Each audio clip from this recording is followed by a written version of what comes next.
Herkese salam. Biz bugün bu best time to buy and sell stock sualının həllinə baxacağıq.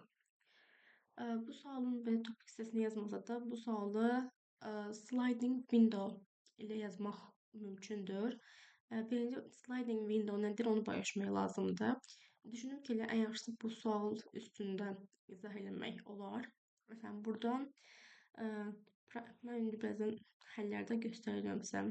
Məsələn, 7, 1, 5, 3, 6, 4 verilib və burada bizdən soruşur ki, hansı gündə məsələn alıb satsam, o mənə profit daha yüksək olar. Məsələn, baxın burada ikinci gündə alıb, qiyməti 1 olub.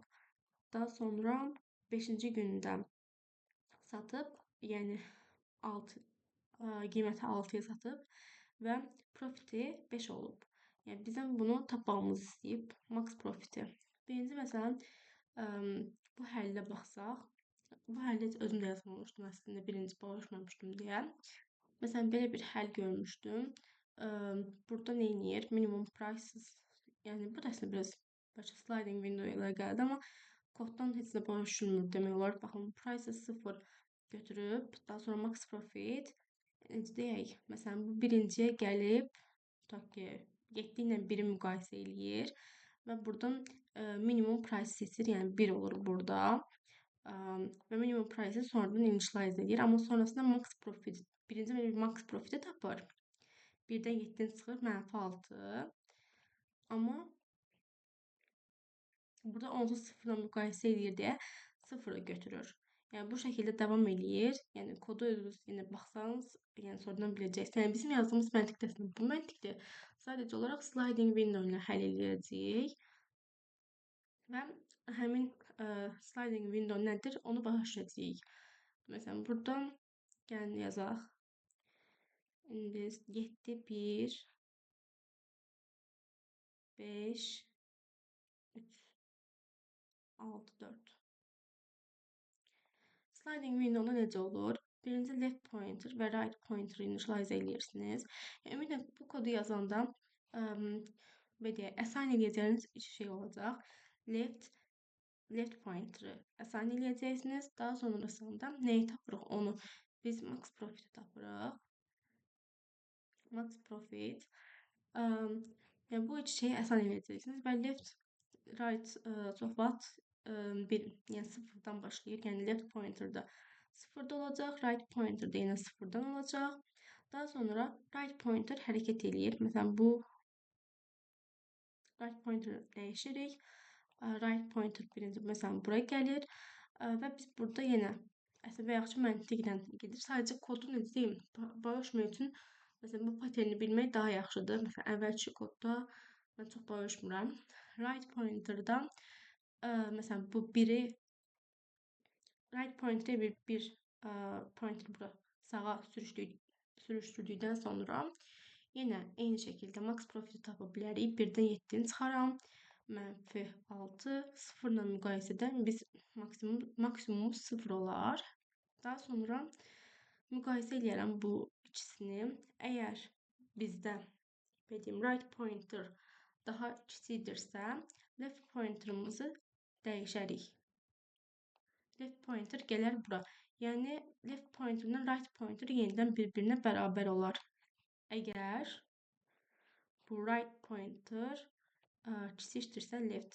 Amma burada prices qeyd etmək yadımızdan çıxmasın.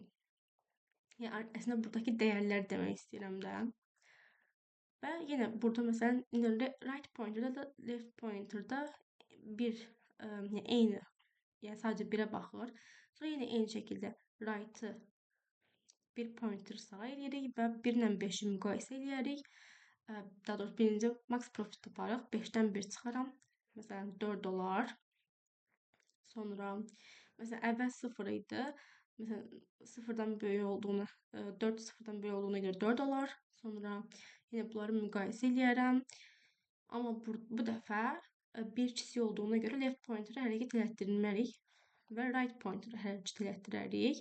Bu dəfə 3-ə right pointer 3-ü göstərir. Sonra 3 çıx 1, 2. Amma yenə 4 böyük olduğuna görə içinəyə baxmarıq. Sonra yenə right pointer hərəkət elətdirərik və bu dəfə 6 6,5 və max profitimiz update olar 5-ə.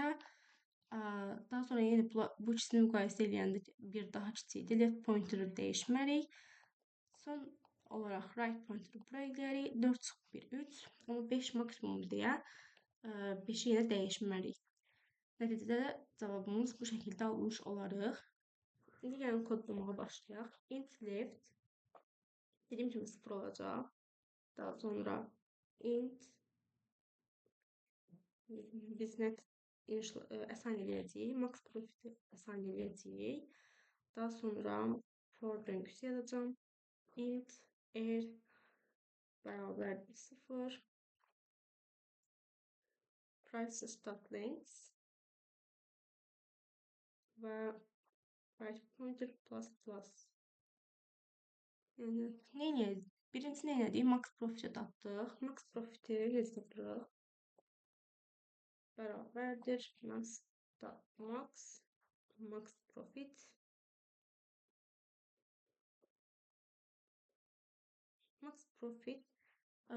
necə taparıq? Yəni right pointer'dan bir çıxarıq left'i. Prices right çıxılsın prices left. Daha sonra max deyirəm. Daha sonra hansını hərəkət etdirəcəyik? Məsələn, left pointer'ı biz burada hərəkət etdirməyəcəyimizə baxdıqda nə vaxt hərəkət etdirdik? Əgər bu prices right kiçikdirsəm bu prices eldən yazıram burada. If prices right kiçikdirsəm prices leftdən bu zaman mən L bərabərdir R deyəcəm. Yəni bir də ikisi də məsələn baxın buradakı kimi eyniləşər. Bu sliding window-nu nə vaxt istifadə edilir? Daha çox bu məsələn necə deyək, bu yanaşı olan məsələn biz burada birdən əvvəlkilərə baxmırıq da. Yəni yaxud 5-dən əvvəlkilər yəni yanaşı gəlməlidir. Məsələn 7-dən sonrakılar sonra gəlməlidir. Necə başlayaq bunu? Məsələn, belə bir sual da var. Sliding window ilə əlaqəli. Məsələn, burada deyir ki, birinci 4 belə deyək də, eyni rəqəmlər olan uzunluğu ən çox olan sabərəyi tapın. Məsələn, burada 3 dənə 3 yanaşı gəlib və uzunluğu da yəni 3 olduğuna görə longest sabərək bizə burada 3 olacaq. Yəni yanaşı gəlib gəlməməyini burada fikir verir. Yəni eyni zamanda bu suala da, yəni koduna da baxa bilərsiniz. Mən çox uzun olmasın deyə deməyəcəm. Və ümidlə biz niyə sliding window istifadə edirik? Məsələn, mən bu sualı birinci əslində göstərsəm, böyük ehtimal buradaydı. Belə bu şəkildə yazmışdım. Yəni içi for döngüsü ilə bildiyimiz sadə bir üsulla. Yəni burada test, yəni buradan keçmişdi, amma submit edəndə time limit exit verilmişdi. Yəni bu sliding window-nun məqsədi içili for döngüsündən belə deyim, bizi içili for döngüsü olanda demişdik ki, time complexity o n square olur. Yəni o n kvadratı. Amma sliding window istifadə edəndə isə o n olur. Yəni sliding window istifadə etməyimizin səbəbi budur.